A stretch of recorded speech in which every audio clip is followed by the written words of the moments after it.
Gentlemen,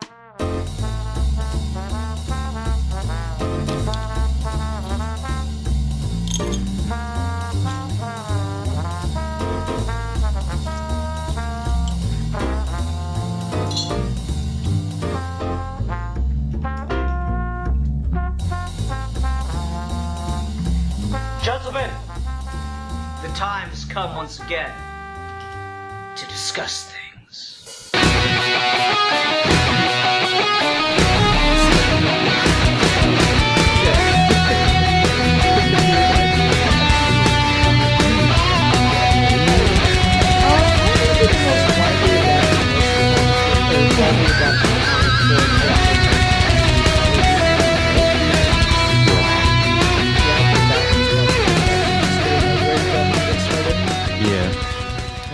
Hi everyone, welcome to another episode of Geeky Gentlemen. I am Sid Partu. Joining me today is Rasco. Rasco's Modern Life. Hello, Rasco. Hi. Hi. We are continuing Geeky Gentlemen holiday month. I keep wanting to say history month. We've been out of history month for a while. And we're wrapping it up. This will be one of the last episodes of holiday month. And we're also doing fan reviews, which are reviews of things made by fans, fan films, fan comics. I do want to get a fan game in here eventually, Rasco. So anyway, this is kind of a off branch. We've never done one of these before, and I actually kind of like the format, though. We're going to be doing a review of a fan-made motion comic. So yeah, this is a motion comic of Lee Bermejo's Batman Noel. Since this is like a hard thing to review, because the reason that we talk about fan things is we want to talk about what fans are doing, right? Yeah. But so much of this is a professional piece. So what I think I want to do here is I want to spend about the first 10 minutes or so talking just about the comic, the story, the art itself. And then we'll spend the remaining time talking about the fan adaptation of it. All right. So, what did you think of the story and art and stuff of Batman Noel? Okay, so I was not familiar with Batman Noel. Like, I had heard of it. I've heard the name. I kind of knew what it was roughly about, but I had, was unfamiliar with it by and large. So, the art in this is really good. And I don't know. I really, really love the art. I love the just the different looks of Batman. Like, I love when they talk, anytime it talks about Batman in the past, I just love how he looks and how he's drawn there. Back when he was a little bit more bright, a little bit happier, had a little bit of yellow around his bat symbol. Looks great. I really like the Batman costume in the present as well. And I really like the Robin costume. I love how Superman is drawn, and to get off the artwork and just onto the story, I really like the voice of the narrator and how that comes through in the story. I think that the way he explains A Christmas Carol is just vague. It's just kind of like vague enough to where it does perfectly kind of align with Batman. Given what you're shown. And I think that oftentimes the visuals and the words really go together perfectly, because sometimes there's a little bit of contrast in what you're seeing and what you're hearing, and sometimes there are things where it's just dead on. So I don't know. That's all I'm going to say for now. What do you think? I mean, I was really impressed with this. I've seen Batman Noel around a lot, and I've just, for whatever reason, never picked it up. Lee Bermejo, the stuff I know that he's done that are like really famous is the two books he did with Brian Azzarello. One of them's Lex Luthor, Man of Steel, and the other one's just called Joker, and it's that exact same art style, and it's gorgeous. Man of Steel is probably the best Lex Luthor story ever told. Joker it's really pretty art. It's a terrible Joker story. But Lee Bermejo just gives his A game, and it's amazing to find out that he could write. So I'm definitely going to have to get around to buying Batman Noel now. I own Man of Steel. I'd like to own Noel, because as much as I like the way the Joker's drawn, I've refused to buy that book. Anyway, the art, yeah, it's absolutely incredible. I love the way that he draws Superman and just how perfectly the description of the Ghost of Christmas Present is matched with the imagery he uses for Superman. It's absolutely beautiful, especially because the time Lee Bermejo drew Superman before this, since we were seeing him through Lex Luthor's eyes, Superman was like frightening and scary, and he had like the red eyes the whole time. And in this, it's great to see Bermejo get to visualize Superman as like hopeful and you know, beautiful and stuff like that. Yeah. The story, I agree. I really like the narrative device, which it is a really vague description of A Christmas Carol. And so it's just vague enough that it perfectly fits Batman. And I love the way that it sets up the narrator, wherein the narrator is able to say, I can't remember all the details, and I'm kind of screwing this part up a little bit here and there. And yet it just works. Like, it legit feels like he is just talking about the Christmas Carol story, and it's being overlaid over Batman's, like, day-to-day. I think that's brilliant. Yeah, it's really funny, too, because I have seen A Christmas Carol, like, the play in person, like, no less than 6 times, probably. Mm-hmm. And it's been adapted to just everything. Yeah, and I don't know. The actor who always plays the Ghost of Christmas Present is always like, I'm always the most interested to see who that actor is every time I've ever seen it. Mm-hmm. Making that Superman was my favorite part about this, for sure. And just on a story level, I love just the scene and the moment that's shared between Superman and Batman in this.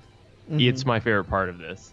Oh yeah, I think it's really, really good. I think that the thing that impressed me the most about this, particularly given just how dark the other stuff Bermejo's done, the thing that gets me about this is that he is telling a story that is very much in line with what Grant Morrison talked about wanting people to do with Batman, because, you know, Batman has had an interesting evolution. You know, you start in the Golden Age in the 30s and 40s, where it's like, you know, pretty standard kind of dark, like, crime novel kind of storytelling, but with superhero cheese. And then you get to the 50s and it gets a lot lighter. That lightness continues through the 60s. It starts to get a little dirtier in the 70s, but not quite to the extent that you'd think of when you think of, like, dark Batman. And then Frank Miller and everybody comes around in the 80s and 90s, and it just gets, like, really, really twisted. And that lasts basically all the way through the 2000s. I mean, 2000s are my favorite era of comics, even especially of Batman comics. But I mean, like, Batman continuity launches in the 2000s with Gotham City literally being leveled by a 10.0 magnitude earthquake, the entire city falling into gang-controlled anarchy, and Batman just not being able to deal with it, so he has to leave for like 6 months. And it's just, you know, there's a lot that goes on, and just a lot of things get darker and darker and darker.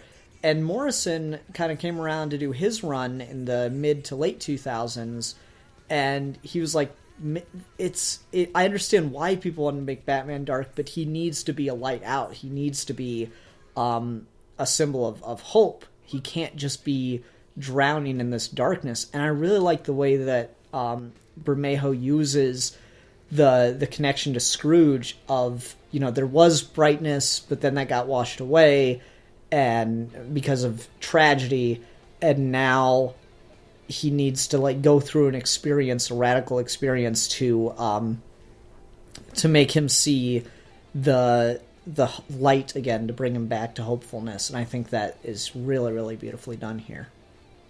Yeah, for sure. I agree.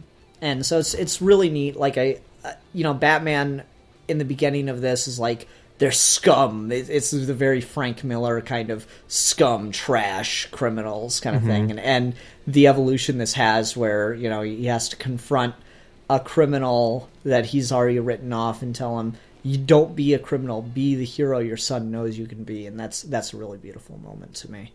Yeah, and I just love that conversation that he has with Catwoman where he's just like, he says something referring to people as sick. He's like, you're just like one of those other sick people or something like that. Just that attitude of sick people, it just sounds really nasty and like cold and removed in a way that like really digs in. I don't know. Yeah, that for me was like the moment where I was like, yeah, this is a grumpy Batman. He's Yeah. grumpy. Yeah, and I like the cough throughout it. I thought that was really cool. Yeah. Yeah, this was a really good Batman story, and a very particularly good take on a Batman Christmas story. It seems that he has a lot of those. So I was reasonably impressed, or not reasonably, I was very impressed by this, and I do need to go buy this story at some point, because it's been one of those things I meant to for the longest time. I just never got around to and kind of forgot about, but Bermejo does a great job here. Anything else you want to say about the story or the art itself? Not so much. No. Okay. It's hard to get a sense of the paneling in here, but it seems like there's some like clever bleeding panels and stuff like that, and I like that. Yeah. But okay, let's get into the fan side of this, which again, this is a fan made motion comic.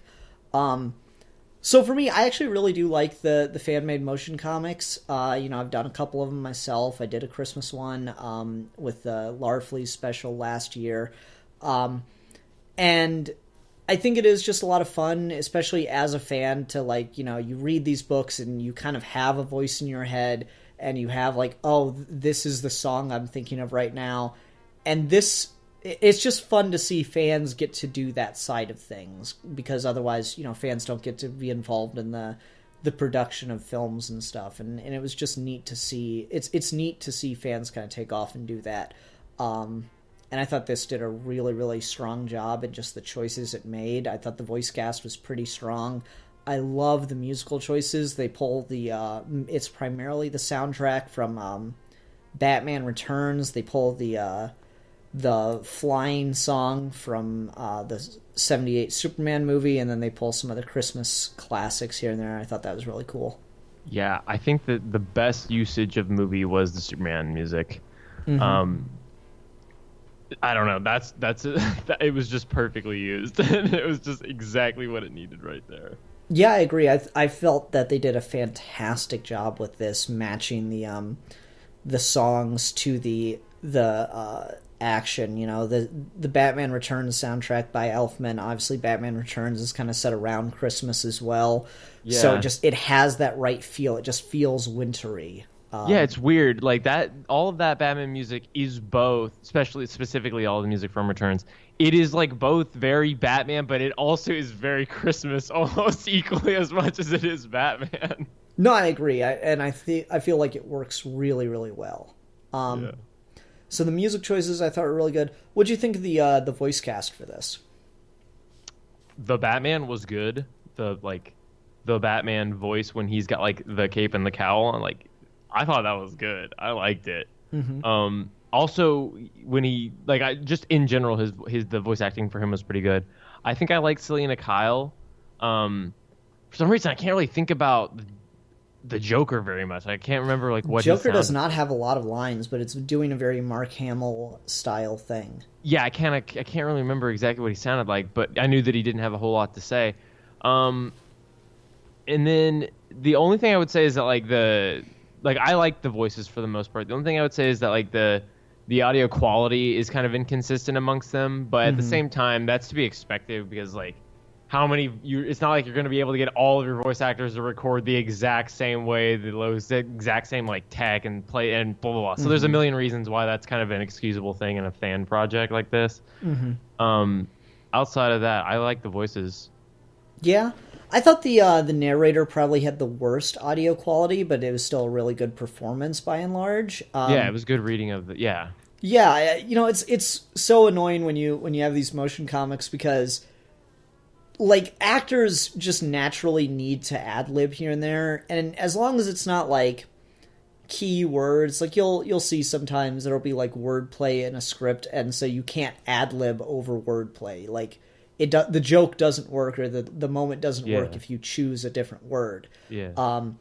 but just generally, actors need the ability to be able to ad-lib here and there, otherwise their lines come off as too mechanical.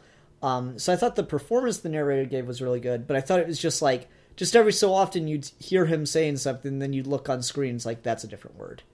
And so it's that little distraction kind of thing. And I think like everybody does it a little bit here and there, but obviously the narrator's got the most dialogue, so that's the one that you notice the most. And just when I see people doing that in these motion comics, I don't know, like I have kind of a two-minded reaction where I'm like, either do another take or do some clever framing or photoshopping of the panel so you don't see the line. I don't know what to really make of it, because I understand that's kind of a pain for an actor to do, to try to get it dead on for every single word. I don't really mind when it's an ad lib that like nothing changes, but I felt like there were a couple times, mainly on the narrator's part, where he straight didn't use the right word. Did you notice any of that? Or did you not get distracted? You didn't get distracted by the scripting? Yeah, I wasn't really distracted by it. Okay, maybe that's just me. That's something I've always noticed with these motion comics and stuff, and so I always like... for me, it often pulls me away a little bit. But if you didn't, that's fine.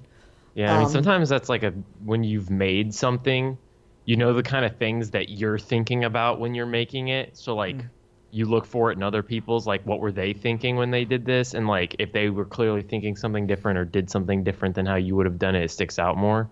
Yeah. Whereas like I've never tried to make a motion comic, so I've like not thought about those kind of logistics.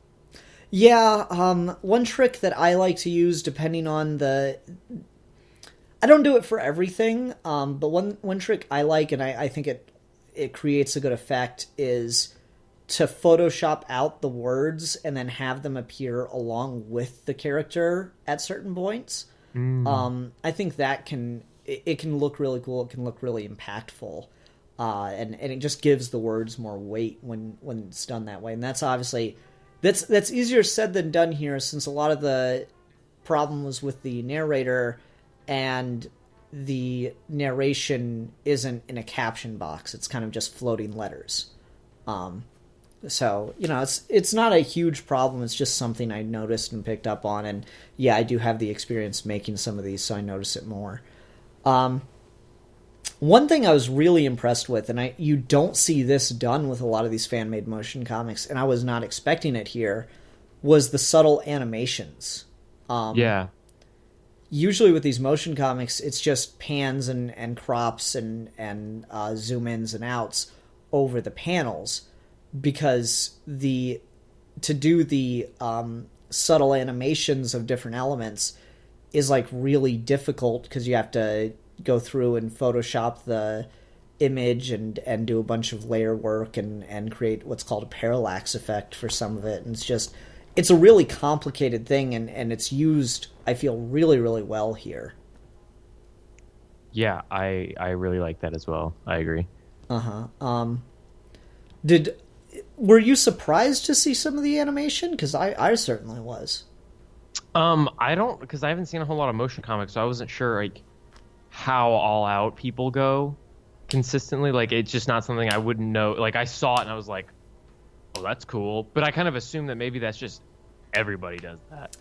No, that is exceptionally rare for these fan-made motion comics. Like, I remember when Watchmen came out, they released the original graphic novel as a series of motion comics, and that had a lot of this, where it's like, things would be moving on the panel and stuff like that. It would create the motion for it.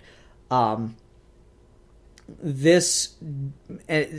feel like this is not quite on the same level, because every panel doesn't move, but there is quite a bit of motion to this in reasonably impressive ways. Goddamn. The only thing I would say about added animation that I didn't like was the snow effect. And that was mainly just because it was the exact same loop over and over and over again. Yeah, I know what you mean.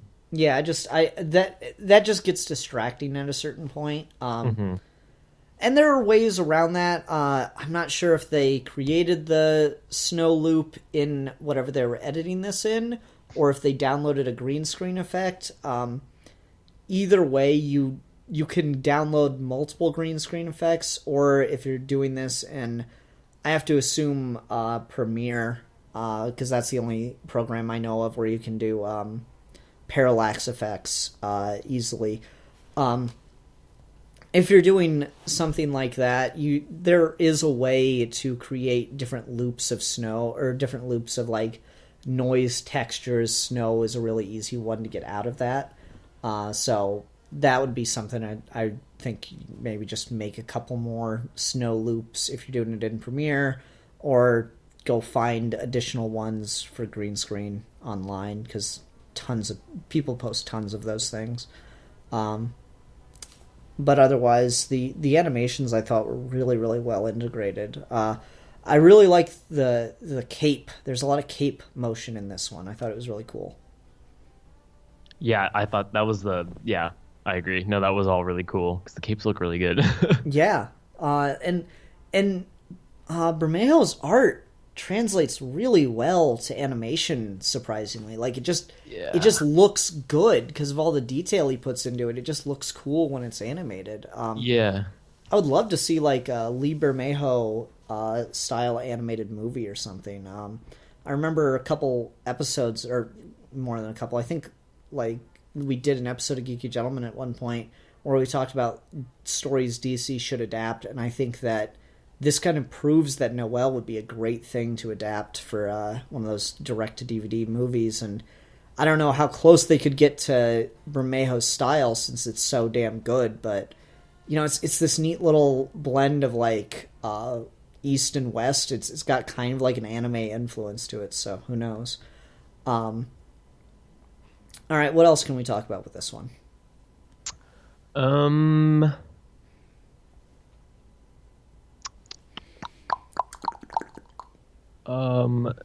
What haven't we talked about? Like, what are the categories? I don't know, of motion Brasco. You comic can't to take us somewhere. What are the categories of motion comics? Okay. Let's talk about the framing. It's odd. We've talked about framing 3-4 fan films in a row, or fan reviews in a row now. What'd you think of the way they showcase the panels? Because obviously comic books are a vertical medium for the most part. You got like your outliers like 300, but comics are a vertical medium, so I find that it's really difficult to put panels in the middle of a screen and have it look good, because the panels are meant to be vertical. So you either have to use like a lot of just blank space, or you have to come up with an idea for what to put in the background to make it work, and so on and so forth. Yeah, do you think with like, you know, when it showed it was when Batman's like I'm too old for this game or something like that, and it had like Two-Face and I don't know who else it had, but it had a couple different Batman villains, and it was like kind of like a blast from the past kind of like vision. You were kind of like seeing his memories of him in his early days. That was just a full 2 pages, right? Yeah, I'm pretty sure. Okay, yeah, because I was looking at that and it was either like really cleverly a bunch of things put together, which I didn't think it was because it looked like it was too conceived as like one big thing. Did you ask me? I'm sorry. What was your question you asked me a second ago? What did you think of the way they framed the panels? Oh, for the most part, I think that it worked really well, but I think it might have to do with the artwork in this specifically, because I feel like with other comic books, depending on the art style, it might be a little bit more difficult because, as you're saying, like you kind of have to zoom in a lot to like get what you need and not have like too much just extra wasted space on the sides. But I feel like with certain kinds of art styles where it's not as incredibly detailed and like fluid and textured as this, it would not work as well. Yeah, it's a hard thing to do because like so often the way comics are paced, they're paced to be read, not to be heard a lot of the times. So like you will need to hear what a character is saying before you see what they're doing for the moment to work. I can't think of an example here, but I know that's something I've run into when I've done my own. And so like your only option is to do like basically a close up, and sometimes the art is not detailed enough for the close up to look good. Bermejo's art lends itself really well to this, though, just given the amount of work he puts into every single like facial expression and everything. Yeah, and there's like really drastic lighting, or it's at least heightened because it's the artwork is so focused on like showing the contrast and the shadows and the lines and all And of they those did, like like- gradients. Yeah, they did a lot, like a couple of what do they call those, vignettes or whatever, where it's just like kind of a spotlight on a black stage kind of thing, if that makes sense. Yeah. Like that's right in the beginning, and they do that a couple times, and that's a really effective method that I had never thought of. And I don't know how well it would work with, you know, your kind of standard comic book that has like a lot of gutters, but with this, it lended itself really, really well to the motion comic YouTube adaptation, and I thought it looked pretty damn good throughout. That's just a harder one to do because the method, like, first and foremost, black bars are garbage. Never ever give black bars in a motion comic because you're just looking at more black than you are panel half the time. And that always annoys me. So what I recommend people do, and what I do often, is to duplicate the panel below on a second layer of video and do like a blur effect on the second layer. So just kind of like you're still looking at the same image, it's just blown up and bigger and blurred out. And I think that just naturally looks a bit better. Either that or white borders if you got a white panel kind of thing. But here, I was really, really impressed with how they integrated everything, and I thought it looked really, really solid. So that there's that for you. Well, I don't know, Rasco, can you take us somewhere else for just a couple minutes? So we talked about the music already. Were there any like specific sound effects in this? You know, I don't think there were a ton. Like, you know, when Batman breaks through the glass, there's a sound effect. There's like an explosion sound effect here and there, but nothing like... I actually like the lack of a ton of sound effects. Like, I know some people, when they're doing audio dramas or motion comics like this, they'll put a sound effect in for every fucking footstep. And it's just too much, you know? It overwhelms.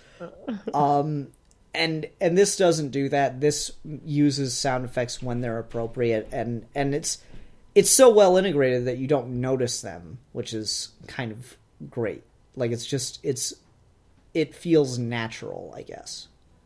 Yeah, because I mean, I'm really only thinking of a couple times when they really used the sound effect, and it was more so with like things that were also kind of impactful in like the comics. So like when the Batmobile explodes, obviously, like I'm pretty sure there was an explosion sound effect, unless I'm just misremembering that. I think there was too. And it makes sound effect there because at that point in the story, it's like a boom. Get ready for what's happening now. It's like a moment. Although I do think it's really funny. Like Superman totally would have heard that explosion. Yeah, I thought the same thing. I'm back now. What happened? I thought the same thing. And that was just kind of silly. Like, Bermejo probably should have put a panel in of Batman just like chilling for a second or something before, because like literally you see Superman fly off and then the Batmobile explodes like 3 panels later. That was pretty funny. Okay, here's something though. Was it just me, or did it feel like some of the line, or not feel like, you could straight up tell some lines are just straight out cut? And I thought that was weird. And it's not even like, you know, saying something slightly different. It's like the moment is just like legit. Like there's a Superman line that just doesn't get read. And there's a couple of moments of narration that I do not think are read aloud during the last like scene with the Joker.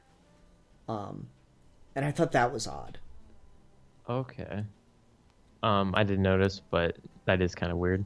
Yeah, I don't know. Like, I guess it just comes down to pacing because, again, comic books are meant to be read, whereas, like, if you were to show action on the screen in the way that it's in the order in which it's happening in the comic, keeping narration consistent, you're gonna like just have a really, really slow action scene that doesn't make a lot of sense. So I understand maybe the need to do it sometimes, but at other points I'm like, well, why was that dropped? Did they just not record that line or something? Yeah. Yeah. Okay, well, if that's all you've got, I think I'm good too. Let's go ahead and go on to ratings. Rasco, you go first. I'm going to give this, just because I was not expecting to really give a crap, but actually wound up really kind of liking this and getting invested in it. I'm going to give it 4 out of 5 exploding Batmobiles. Nice. Yeah, I think I'm with you. Like, as far as the rating on this, I thought it was really, really well done overall. So I'm going to go ahead and give it 4 out of 5 Batman coughs. Bat cough. Bat cough. Come on, Batman has some cough drops in that utility belt. God damn it. He must. Yeah. Fucking leave Hold on, I need a lozenge. Oh, okay. Well, that is the last episode of Holiday Month fan film or fan reviews, Rasco. So we need a fan film to talk about next week, January the 4th. What is it going to be? Okay, well, I just found a fan film that was uploaded a week ago, as of the day that we're recording this, called The Distant Echo, a Star Wars fan film. Can we pick that? Yeah, sounds good. The Distant Echo... The Distant Echo, okay. A Star Wars fan film. All right, sounds legit. Everyone, thanks very much for watching. Until next time, I'm the Philosopher. And I'm the Beta Male Cuck. And we are your Geeky Gentlemen. And we will be discussing things.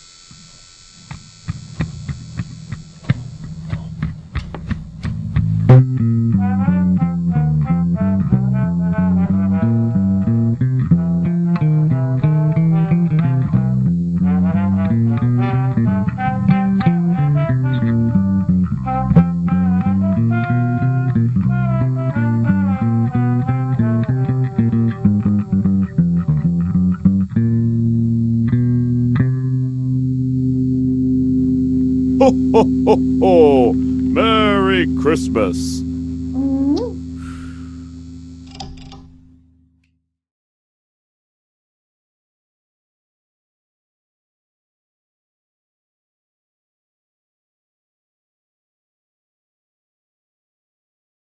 When I searched Batman Noel motion comic, a bunch of different ones started coming up. I was like, oh, shit. The most widely adapted motion comic in history, Batman Noel.